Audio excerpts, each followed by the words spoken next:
Good morning and welcome to week 5 of the series called Within You.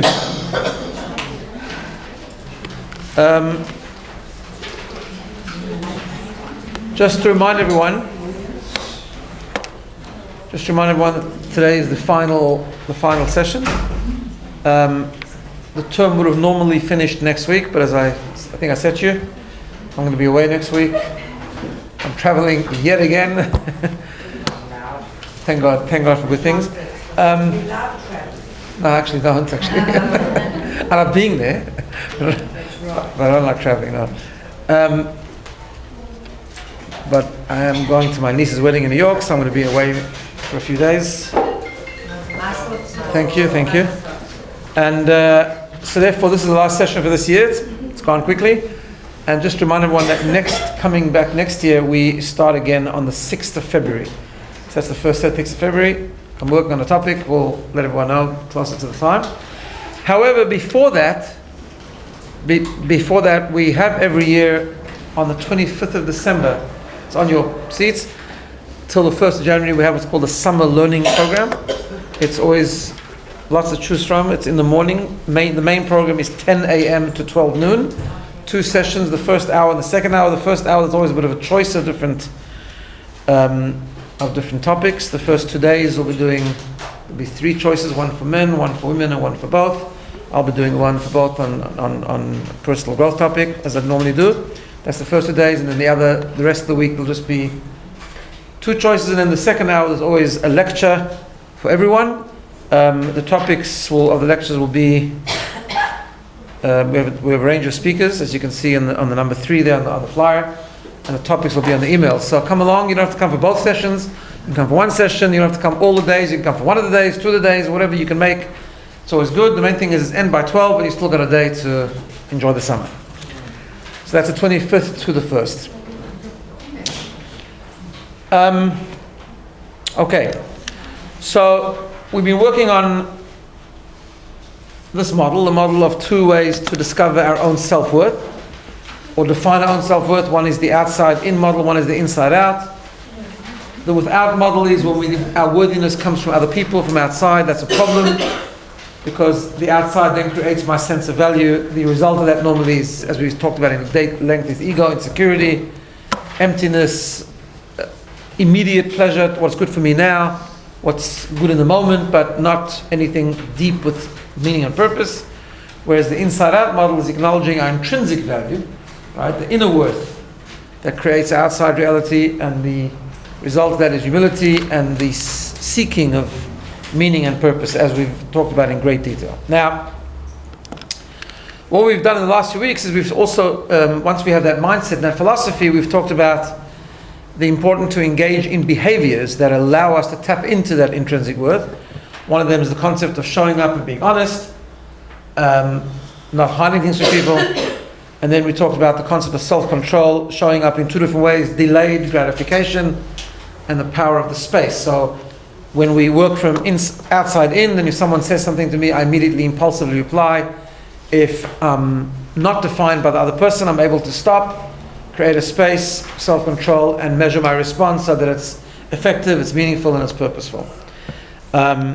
That power of that space is very, very important, both in pleasure, in other words, the ability to delay gratification, and both in the concept of response to other people, because that allows us to tap into the part of us, the depth of us that is selfless, deep, and we focus on the inside out in the journey of trying to find meaning and purpose. Now, last week, just to summarize, we talked about more ideas that help us build that inside-out model. The first thing we spoke about freedom. We talked about the whole idea of going out of Egypt. That freedom is something that comes from within, something we talked about when we did the book on the choice, and so on and so forth. We also spoke about the concept of living intentionally. Living intentionally means bringing our values into practice from theory, but we talked about that in order to do that actually requires intention. It requires what we call living on purpose. In other words, not just going through the treadmill of life, but really shifting from what we call living on autopilot to living on purpose, that in every moment, in every experience, we're able to stop and create a sort of a mindfulness, create a focus, create, well, what am I doing now? Why am I doing it? What's the purpose? What's the goal? And as we explained last week, sometimes that goal could just be chilling out. It could be a mindless exercise we have to do mindfully because we have a reason to do it, not just that we're out of control. So we're not shifting from thing to thing, from experience to experience, from one running to the other running. It's more about living on purpose, and only with living on purpose are we able to tap into who we are, work inside out, understand that we have an intrinsic value, we have a spark, we have the depth of our soul, which is the aspiration to give each moment its full potential, to give each moment meaning, to give each moment purpose. Now, we explained that one of the strategies, based on the book that we're working through, one of the strategies to do that is the concept of acceptance. Now, acceptance sometimes is much harder than others, depending on what the issue is. But even in very simple things, the acceptance of every day-to-day things that kind of go wrong, where we accept the moment. Meaning, what does that mean?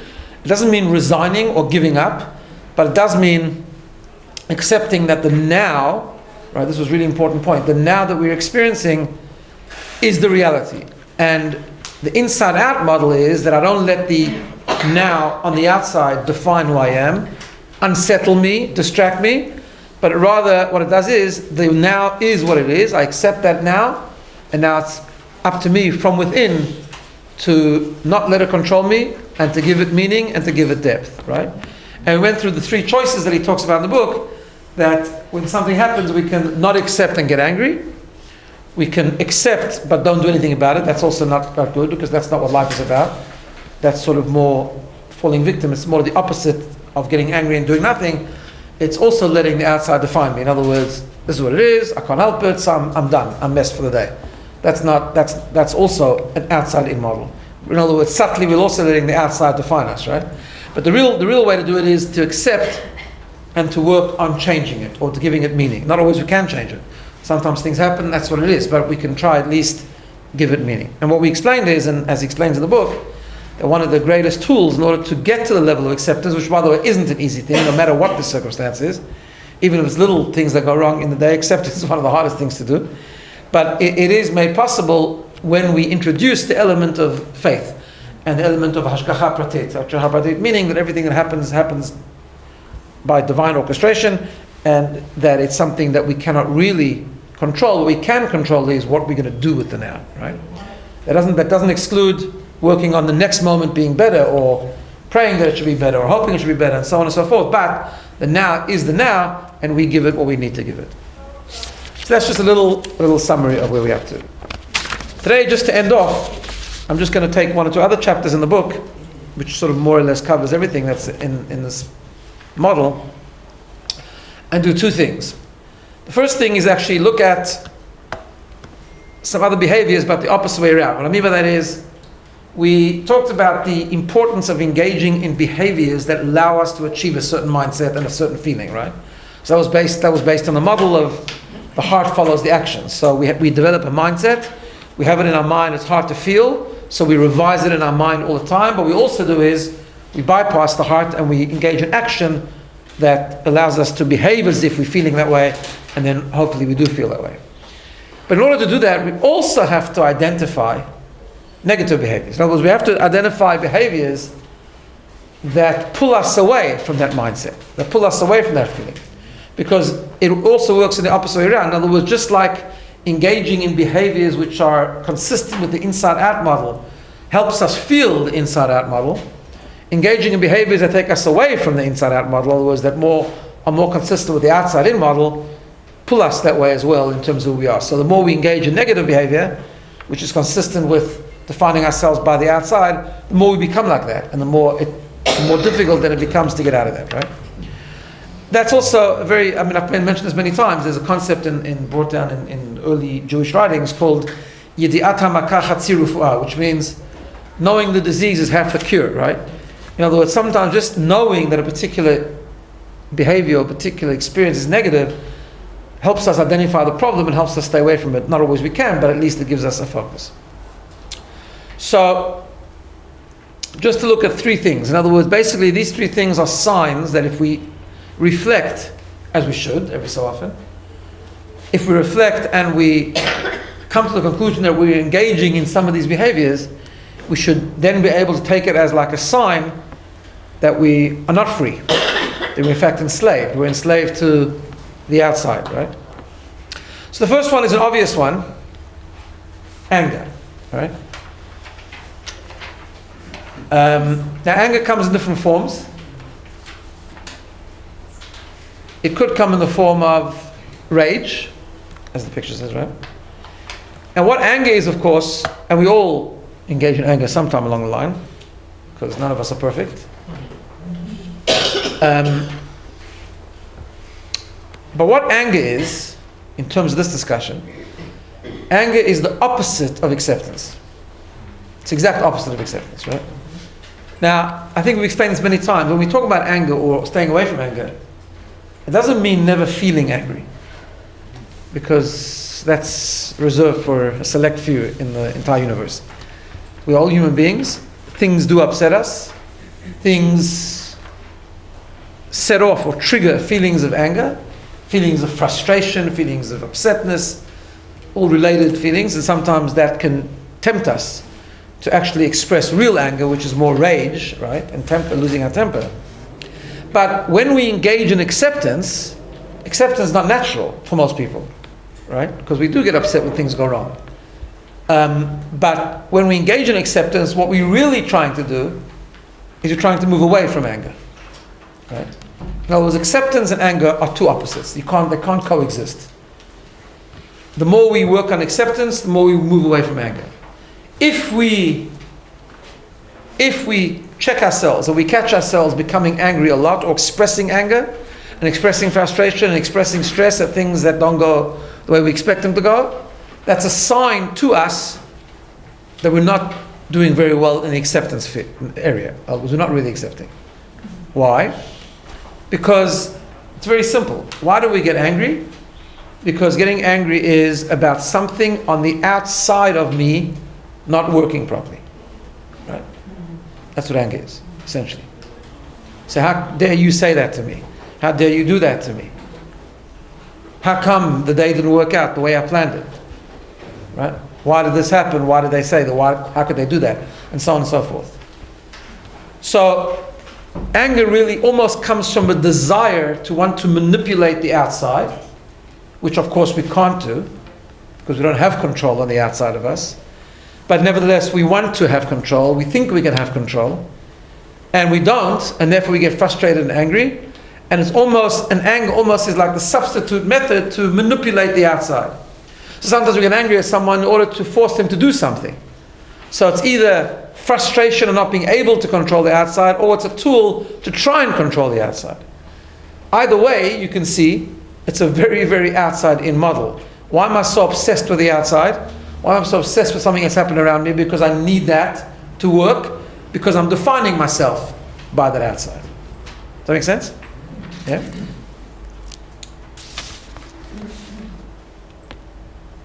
So, as he puts it in the book, he says, anger can lead us to be destructive towards ourselves and to those around us. Now we know it to be true, right? Anger is a very, very ineffective tool. And it does cause destruction, it causes negativity, it causes us unhappiness. It doesn't accomplish what it needs to accomplish. Even when it does, by the way, it's very short-term and very transient and very ineffective. And also we hurt other people, as we know. And therefore he says we must remember to tell ourselves the simple truth. When I'm angry, I'm wrong. Right? Which is why Maimonides writes, and I think we've mentioned this in the past as well, Maimonides writes that anger is one of those things that we need to stay away from completely. Right? Anger, of course, is very different to passion. Passion is different. Passion is good. Maybe it's the good part of anger. But right, to be passionate and strong about something, that's okay. But anger means that I'm trying to manipulate, I'm trying to control, or I'm angry that I can't control. The Talmud has a very strong expression when it comes to rage, and it says that those people go into rage just like they engaging in pagan worship, which really, in the context of last week's discussion, is understandable. It doesn't mean we're actually bowing down to an idol. What it does mean is that it is an expression of lack of faith, because it means we're not accepting. It's the opposite of accepting. Opposite of accepting means that our commitment to the concept of Hashgacha Pratit, the commitment to something, to the concept that there's a plan and there's someone who's running the world, is problematic. Now we all experience that sometimes, but that's what the Talmud means. And that's why Maimonides, although Maimonides in his writings encourages a middle path very often, and encourages balance in most of emotions, in most of behaviors, he says a bit of either extreme is never good, but when it comes to certain things, one of them being anger, he says there we have to stay away from it as much as we possibly can. All right, because anger doesn't have a lot of redeeming factors. Apart from the fact that, as we've talked about in the past, that going into a rage, getting angry also is loss of control. A loss of control of ourselves, I mean. Right? We're trying to control the outside, but it's actually loss of control. People go into rage often lose control. And loss of control is a bad thing. Because living with meaning and purpose, as we talked about last week, it's the opposite of living on purpose. It's the opposite of living intentionally. Living intentionally means we're always in control. Living intentionally means that we have a plan, we have a focus for every moment, for every experience, for every hour. It might mean to take a break, it might mean to engage in entertainment, whatever the case is, but we have a purpose in life, we have a mission, we have a focus. Losing control means we've lost focus completely, so it's like the extreme mindlessness, if you know what I'm saying, but in a very, very bad way. Now, when we engage in an inside-out model, right, then although something might be painful, but the inside-out model says whatever has happened hasn't defined me. I still have my intrinsic worth intact. My soul is still intact. My spark is still intact. My depth is still intact.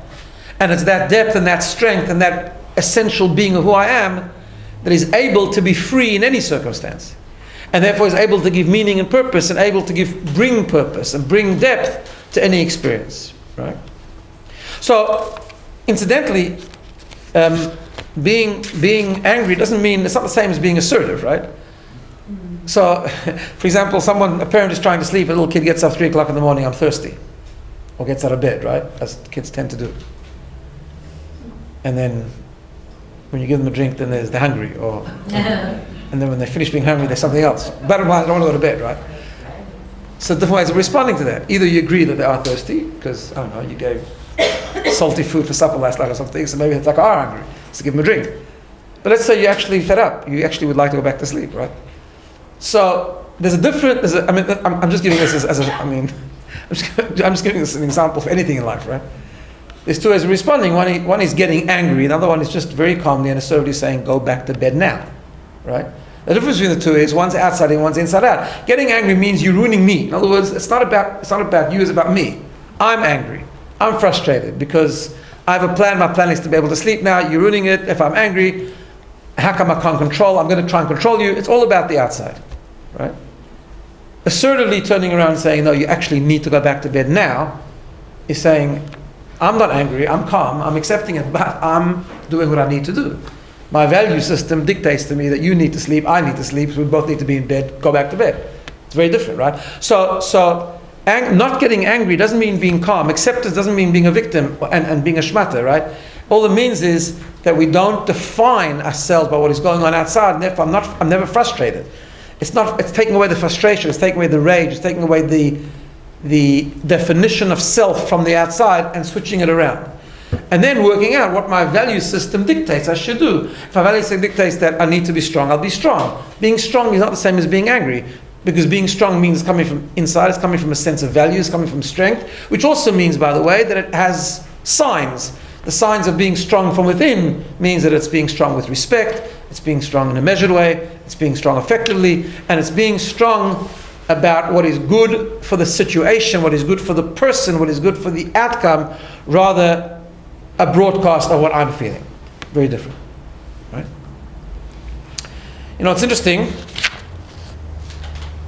There's a very funny, there's a very interesting phrase in the Talmud. And it says that a person, Adam Bishlosha Dvarim Adam Nikar. It says, with three things you can recognize the real essence of a person. And in Hebrew it sounds a lot better. I didn't translate it so well. Because it says, Bekoso, Bekiso, Ubekaaso. Koso means with his cup. Kiso means his wallet, his pocket essentially. Ubekaaso and his anger level, right? And the commentaries explain what is that? That's 3 things you can tell a person. Why? Because those are 3 things where you can tell how a person is operating. Is he operating from within out? from within outwards or outside in, right? Koso, his cup, meaning his alcohol consumption. And the commentaries are saying that it's not a statement necessarily, I hope not at least anyways, it's not a statement ruling out al-chaim, right? Because Jewish law, actually, apart from someone is really suffering from an addiction, that's different. But if you look in Jewish practice and Jewish law, there's actually quite a bit of wine consumption that goes on. There's a mitzvah to drink wine on a Yom Tov, to be happy. There's a mitzvah on Pesach night to drink 4 cups of wine. There's a mitzvah every Shabbos to make Kiddush, right? And by the way, in the times of the Talmud, grape juice wasn't much of an invention, right? So it was always wine. In fact, if you look in the Talmud, there was quite a bit of wine drinking there around meals and about benching and Havdalah. Under a chuppah there's wine, and by a bris there's wine. There's always wine, right? Once, I don't know if I told you the story, when I was a principal of a boys' high school in my previous career. So towards the end, when I was there, we employed a deputy to help me out, a non-Jew. He was an ex-Seventh-day Adventist pastor, actually. He was a very big educator, he was a very good educator. He was a little bit frustrated with religion, but he knew a lot. Like, I used to get nervous because, their sign of scholarship is actually knowing Tanakh. Truth is, we didn't learn much Tanakh in Yeshiva, we learned Talmud more than Tanakh. And he used to assume that because I'm a rabbi, I know Tanakh backwards and forwards, right? He would quote these, talking about, what he called Old Testament, right? But so he used to quote these things, and he would nod as if I know exactly what he's talking about, which I didn't actually always know what he was talking about. But that was a bit humiliating. But anyways, so before Purim, of course, is the Yom Tov when we sit around, we say B'rul Chaim, we try and inspire each other, in a good way. So the kids told him, Mr. Jensen, his name, he says, that you'll see the day after Purim, Rabbi Gerari is a bit tired always. So he comes to me, he says, he thinks the Jewish religion is wonderful. I said, why? He says, where he comes from, Seventh-day Adventist, there's a ban on alcohol all generally. He says, that's not sustainable. You need a balance. He says, you guys have certain times, especially one day a year, because the kids had explained it to him, not quite right, but he says, this is amazing. You actually have one day a year where there's a license, you can just, I said, it doesn't quite work like that yet, but yes, I will be a bit tired after Purim, it's true. Okay. Anyway, it was very funny. So the Talmud says, but you can tell a person, by the way Rashi explains over there, the commentator Rashi explains what the Talmud means, you can tell a person essence of how he engages in something that's pleasurable. See, there's nothing wrong in Jewish, let's go back to what we spoke about a couple of weeks ago. In Jewish religion, nothing wrong with pleasure. In fact, we don't have the system of abstaining as an end in itself. We have fast days, we have a means to an end, we have control, and so on. But God, in fact, the Talmud says that God created the world for us to enjoy, and in fact, there's a very interesting thing. I mentioned this before, that in the Talmud, in the Torah, there's a section that deals with a Nazirite. A Nazirite is someone, in order to engage in holiness for a period of time, for a temporary period of time, the person takes upon themselves not to have grapes, not to have any wine, not to have any extract from grapes, and to grow the hair, and so on and so forth. And the Nazirite is called a person, is referred to as a person that goes through a period of holiness. And then the Torah says that when he finishes that period, there's a ritual of how you complete that period of Nazirut, it's called. And one of the things is the person had to bring a sin offering. So the Talmud says, why a sin offering? This is a person that's just gone through a program of holiness. So why a sin offering? And the sin offering is explained because he abstained completely from drinking wine. And God created wine for us to enjoy. He created his world for us to enjoy. And the Talmud says that when a person is finished on this planet, God will have a complaint almost. I gave you a world and you didn't take advantage of it, right? But at the same time, the same Talmud and the same Torah has so much written about not overindulgence. In other words, I gave you a world to enjoy, but the enjoyment itself has to be part of the process of meaning and purpose. The enjoyment itself has to be with the focus. The enjoyment itself has to bring you to a deeper life, to a richer life, to being a better person, to being a happier person, to being, right, which is the whole balance that one has to try and reach, which goes back to the delayed gratification thing we talked about last time. So therefore the Talmud says that's one of the ways you can tell a person is his cup. How does he or she engage in the cup? How is it overindulgent? Does it lead to just emptiness and going crazy, or does it lead sometimes, when the Talmud says, and this is true till today, that sometimes when people sit around and they say a bit of l'chaim and country, they actually are closer to each other and they open up a little bit and it breaks down barriers and sometimes it bonds people together if it's done right, right? If it's done wrong, then it's indulgence for the sake of indulgence. It's an outside-in model. You're taking something from the outside to give you temporary pleasure. If it's done correctly, you're actually starting from within and using something from without for the right purpose, right? So if the Talmud says you can tell a person by koso, his cup. You can also tell him from his kiso, from his pocket, his wallet. Same idea, right? God asked us to work. God asked us to earn money. God says it's okay to want to earn a good living and a decent living. But also, again, what's your purpose? What's the end goal? Is it to earn a livelihood in order to learn a livelihood and then in order to enjoy life, or is it to bring good things, to do good things, to create the resources that God gives us by, number one, having gratitude and acknowledging that the blessings come from Him. Number two, using it for a purpose, using it for something that's going to be meaningful, helping people, giving to other people, supporting other people, and so on and so forth, right? So again, that's what the Talmud is saying. You can know a person from their pocket. And then finally, the Talmud says you can know b'ka'aso, from his anger.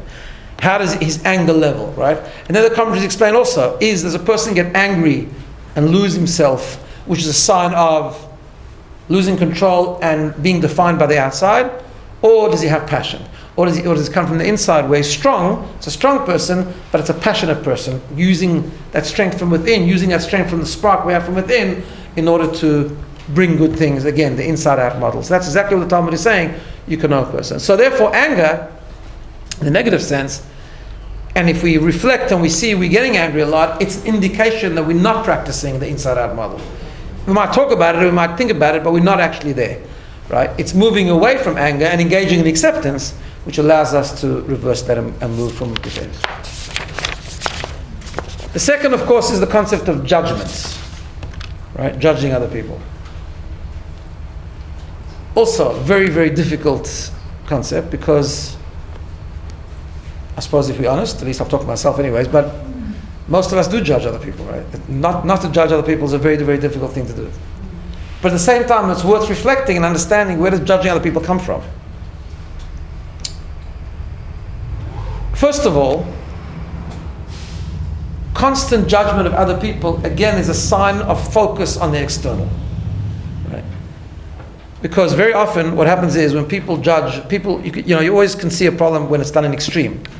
So people who are very judgmental are normally very not judgmental on themselves. I don't know if you've noticed that, right? In other words, it's almost a distraction from themselves and focusing on the other. In other words, it's defining my behavior, defining my experience, but what I see going wrong on the outside, rather than starting from within, right? So, judgment often comes from blame. Again, it's a distraction. I'm moving away from dealing with what my issues are and what I need to change, what I need to fix, and referring it to other people. Now, of course, just to talk about judgment for a moment, and we've talked about this many times, but just to put it into this discussion, again, it's a balance. Sometimes we have to judge, but it's depending where the judging is coming from.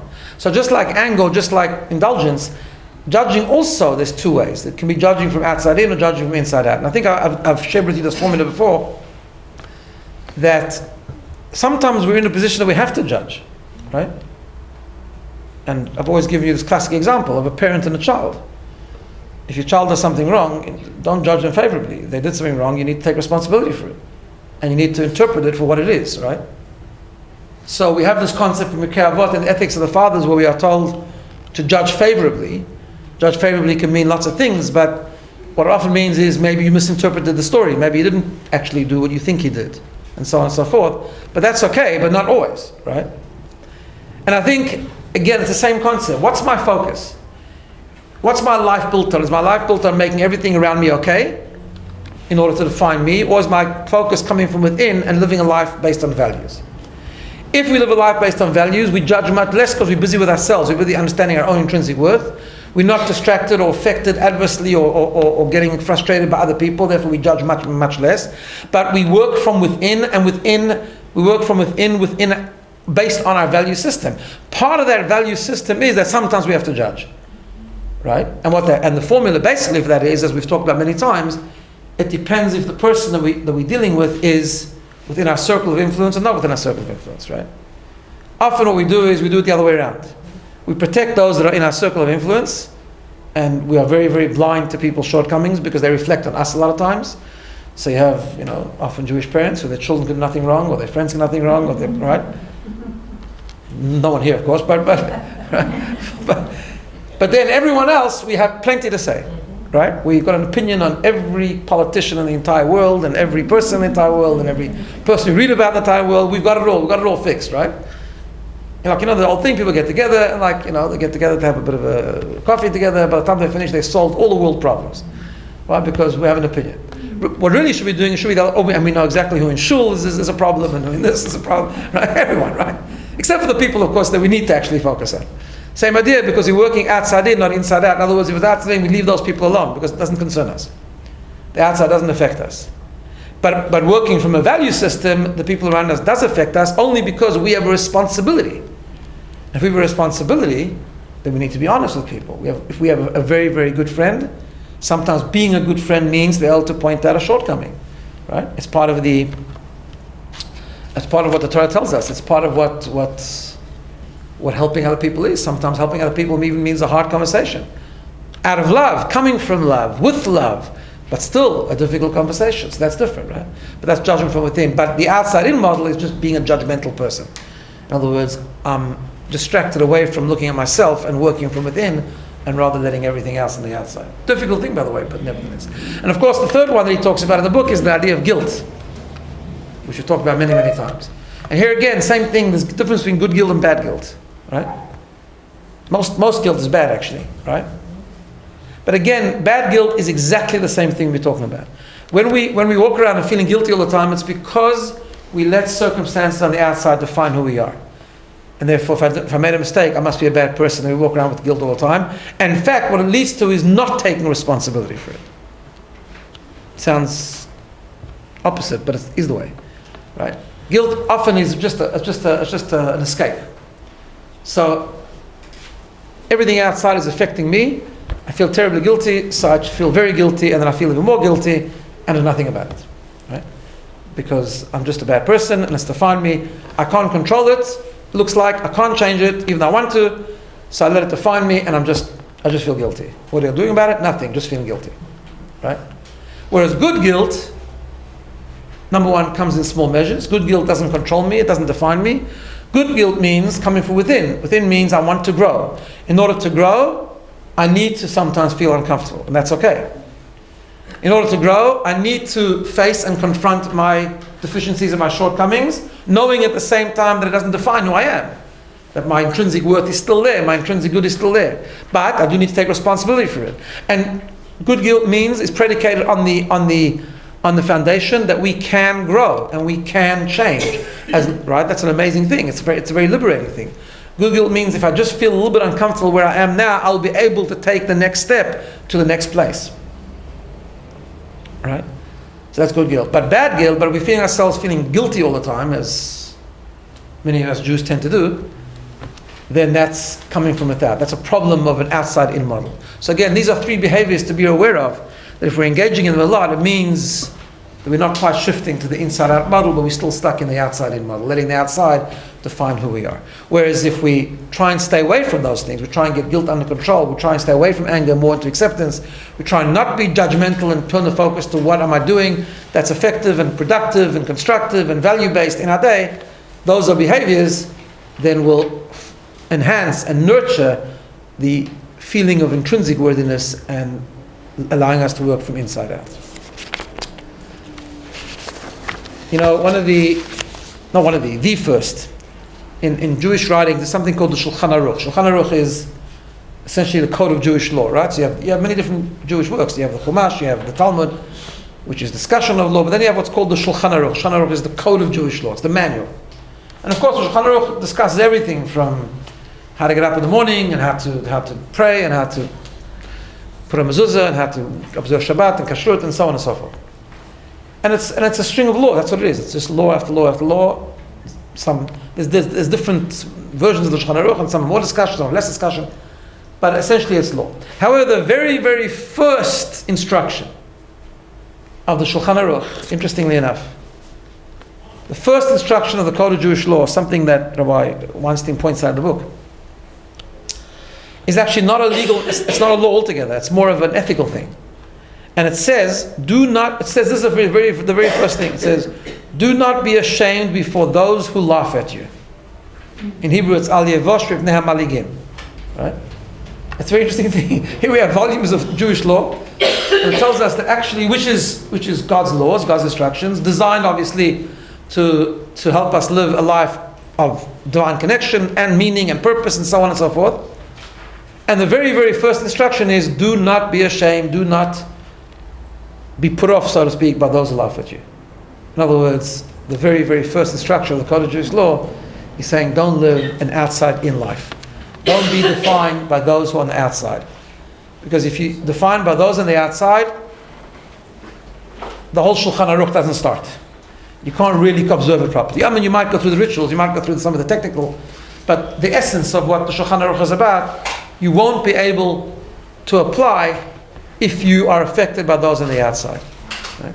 It's about building up that inner strength, about living your life based on your values or your soul, coming from the inside, and then the outside. There will be people who will scoff at you. There will always be people who interfere with you in many, many ways. It won't necessarily be easy. It might be painful. But that's why the Shulchan Aruch says, step one is live inside out. Don't be affected by those on the outside. Okay, so the last thing I just want to cover before we finish is I was just finishing the book and reading around the chapters and just preparing today's lesson, and I saw this chapter and I thought I have to talk about it because it's something that people always ask me after Thursday, very often after the Thursday session. This is the question we get. And the question we get is, it's all very good for ourselves, what about the people who I live with? How about the people that live with that haven't come, right? You know, the people who really need to hear this, you know. So I'm reading this book, and here it is. It says, by now you might be thinking, okay, so I see how important it is for me to take responsibility for my behaviors. What about the people around me? How am I supposed to respond to their unhealthy behaviors, especially when I'm affected by them? It's a natural instinct to try and help other people and to get them to change, and so on and so forth, right? It talks about couples and friends and so on. So there's no easy answer to this. I thought, wow, maybe he's going to tell me an answer to that. You know, finally, I'm going to have the answer to the people that ask me this question. No, nothing earth-shattering, but important principles. And it is difficult sometimes, right? And sometimes it even means, sadly, there are times in life where we walk away from relationships because of this. But that's after everything else has failed, right? What are the principles that we really have to bear in mind? So he talks about the principles of changing other people. Right? First principle is that we can't change others. Why? Because we don't control anything on the outside. That is the principle. It's very simple. We actually don't change people. What we do, however, right, and we'll get to that in a second, we can influence people. Very different. You can inspire people. We can create a catalyst for change. That we can do. When can we do that? We go to the third thing, and that is when we change ourselves. Right? Now, what does that mean? You see, there's different principles in inspiring other people. So the baseline is we never change other people. I've told this to people in the past privately with regard to going into a relationship. That's a really important thing. People sometimes erroneously go into a relationship thinking that they'll change the other person. That is a fatal mistake. Right? Your baseline in going into any relationship is you're getting what you're getting, and they're not going to change. If you think it's not a problem, that's fine, but don't expect change. Everything else is a bonus, right? If you inspire change, if you create a culture of change, if people do change, wonderful. But don't think it's going to happen, right? The only people, of course, that we're supposed to not change, but influence strongly is children. But they come as a clean slate, so that really is our responsibility. I mean, there's different kinds of clean slates, but they are moldable, if you know what I'm saying, right? So the principle is that we don't really change other people, we change ourselves, and by changing ourselves, we influence others. But what does that mean? Right? What does that mean? You see, there's a pasuk, there's a verse in the Torah that says, do not hate your brother in your heart. You shall surely reprimand your fellow, but do not bear sin on him. What do these three phrases actually mean? So here the Pasuk is telling us we should reprimand other people, which is interesting. There is a mitzvah in the Torah to point to change people, seemingly, right? So if you look at this verse carefully, we find an amazing thing. And it goes back to the whole principle of living from within. Often when we do try and even influence other people, we're unsuccessful, is because we're living an outside in life. What that means is, we're starting from the outside, right? In other words, it's our problem that we have. We have a problem where we let the outside influence us. And sometimes the motivation to change other people is coming from how the other person is affecting me.